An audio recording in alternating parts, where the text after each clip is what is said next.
दोस्तों, हर व्यक्ति के जीवन में दुख, परेशानी और संघर्ष होते ही हैं। जीवन में कभी ना कभी ऐसे पल आते ही हैं जब हम परेशान या दुखी होते हैं। अक्सर जब हम परेशान रहते हैं तो हमें लगता है क्यों मुझे ही सबसे ज़्यादा परेशानियां झेलनी पड़ती है। मेरे ही जीवन में ज़्यादा दुख, ज़्यादा कष्ट क्यों आते हैं। मुझे ही सफल होने के लिए इतना कष्ट क्यों करना पड़ता है। क्या इसका कोई समाधान है? दोस्तों, हर व्यक्ति को जीवन में ऐसा क्यों है? हर व्यक्ति दुख तकलीफ़ों से क्यों गुजरता है? भगवान बुद्ध कहते हैं कि ऐसा इसलिए है कि हम अपने मन का मैल या अपने मन के कीचड़ को साफ नहीं कर पाते हैं, या यूँ कहें कि हम अपने समस्याओं का सही समाधान नहीं कर पाते हैं। दोस्तों, आज आपको भगवान बुद्ध की एक कहानी सुनाता हूँ।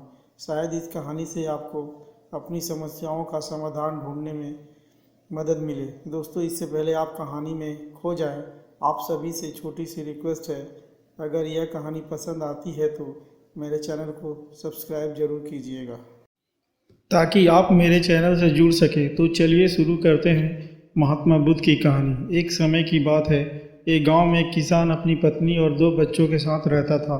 वह किसान बहुत ही ज़्यादा परेशान रहता था। अपने 2 बच्चों और पत्नी की ज़रूरतों को पूरा नहीं कर पाता था, और यही उसकी परेशानी की सबसे बड़ी वजह थी। समय बीतता गया और उसकी परेशानियां बढ़ती गई। उसका मन और मस्तिष्क हमेशा अशांत रहता था। एक दिन उसने फैसला लिया कि वह अपने परिवार को छोड़कर बहुत दूर चला जाएगा। अंततः वह मनहूस दिन आ ही गया। वह रात में अपने बच्चों और पत्नी को छोड़कर जंगल की ओर निकल पड़ा। वह चलता ही जा रहा था। रात से सुबह हो गई, सुबह से फिर दोपहर और दोपहर से शाम। न भूख की चिंता, न प्यास की चाहत, बस चलता ही गया। आखिरकार जंगल में चलते चलते उसका शरीर इतना थक गया कि वह नदी के किनारे जाकर गिर गया। कुछ घंटों के बाद उस किसान को होश आया। वह इतना ज़्यादा प्यासा था कि तुरंत नदी से पानी पीना चाहा, और जैसे ही पानी पीने के लिए नदी में हाथ डाला, उसे नदी के उस पार लोगों का झुंड दिखाई दिया।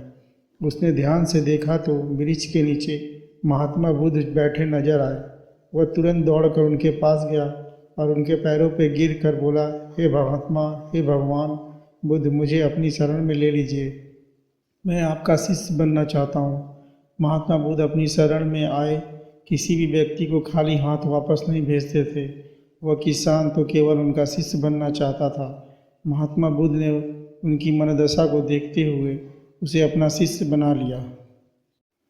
महात्मा बुद्ध और उनके शिष्य वहाँ पर केवल विश्राम कर रहे थे।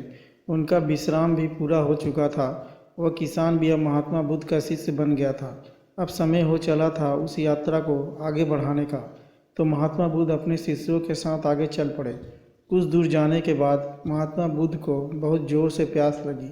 उन्होंने अपने नए शिष्य अर्थात किसान से बोला, प्रिय शिष्य, जाओ, पास में ही एक सरोवर है, वहाँ से मेरे लिए पानी ले आओ। किसान बोला, जो आज्ञा भगवान। किसान सरोवर की तरफ चला गया। सरोवर के पास जैसे ही वह पहुंचा, उसने देखा बहुत सारे जानवर सरोवर में उछल कूद कर रहे हैं। वह सारे जानवर किसान को देखकर वहां से भाग गए। वह बहुत खुश हुआ और पानी लेने के लिए सरोवर की तरफ बढ़ने लगा। और जैसे ही वह सरोवर से पानी लेना चाहा, उसने देखा सरोवर का पानी बहुत ही गंदा हो चुका था। वह बहुत ही निराश हो गया और बिना पानी लिए महात्मा बुद्ध के पास वापस आ गया। महात्मा बुद्ध ने उससे पूछा, पानी कहाँ है? किसान ने दुखी मन से बोला, हे भगवान, मैं जैसे ही उस सरोवर के पास पहुंचा, मैंने देखा उस सरोवर में बहुत सारे जीव जंतु उछल रहे थे, और उनके उछलने की वजह से सरोवर का पानी बहुत गंदा हो गया। यही कारण है कि मैं पानी लेकर नहीं आया, क्योंकि वह पानी पीने योग्य है ही नहीं। महात्मा बुद्ध ने उस किसान की बातों को समझ लिया और मुस्कुराते हुए कहा, मैंने तुमसे सरोवर का पानी मांगा था, ये नहीं कहा था कि पानी गंदा हो तो मत लाना। उन्होंने अपने दूसरे शिष्य से अनुग्रह किया, जाओ सरोवर से पानी ले आओ। दूसरा शिष्य पानी लेने के लिए निकल गया। कुछ देर बाद वह पानी लेकर वापस आ गया। आश्चर्य की बात यह थी कि जब दूसरा शिष्य पानी लेने गया तो सरोवर का पानी बिल्कुल साफ था।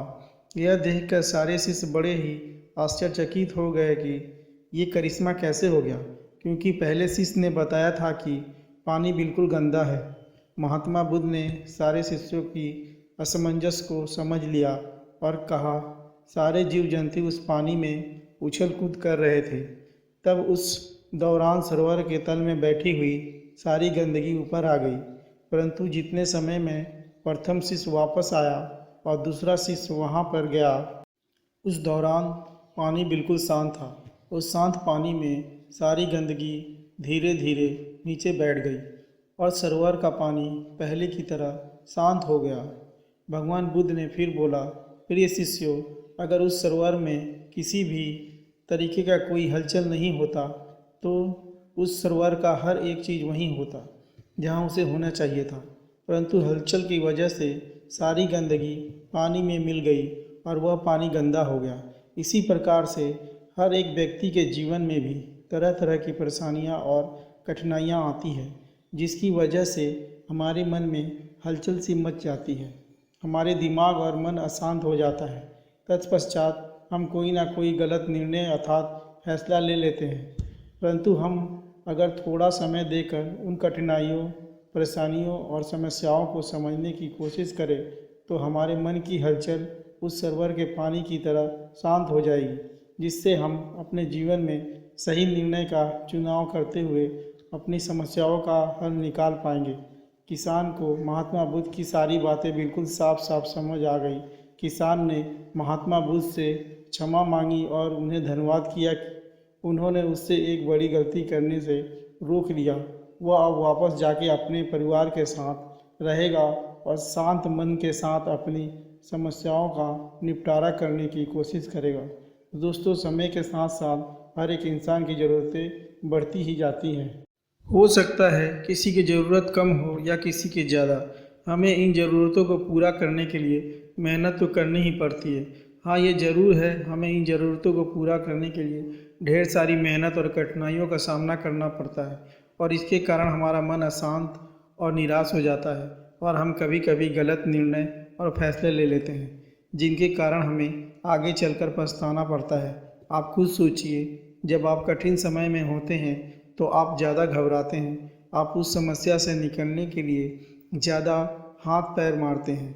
अगर हम थोड़ा सा समय शांति से, शांत मन के साथ समस्या को समझने की कोशिश करें तो हम बड़ी से बड़ी समस्या का भी समाधान कर सकते हैं। समय ज़रूर लगेगा लेकिन सफलता भी ज़रूर मिलेगी, क्योंकि सब्र का फल मीठा होता है। अगर समस्या है तो उसका समाधान भी है। ये कहानी आपको कैसी लगी मुझे कमेंट में लिख कर ज़रूर बताइएगा। अगर आपको यह कहानी पसंद आई है तो इसे अपने दोस्तों और परिवार के साथ शेयर ज़रूर कीजिएगा, ताकि आप भी किसी की ज़िंदगी को बेहतर बनाने में सहयोग दे सकें। महात्मा बुद्ध की यह कहानी देखने के लिए आपका धन्यवाद। खुश रहिए और आगे बढ़ते रहिए। जय हिंद।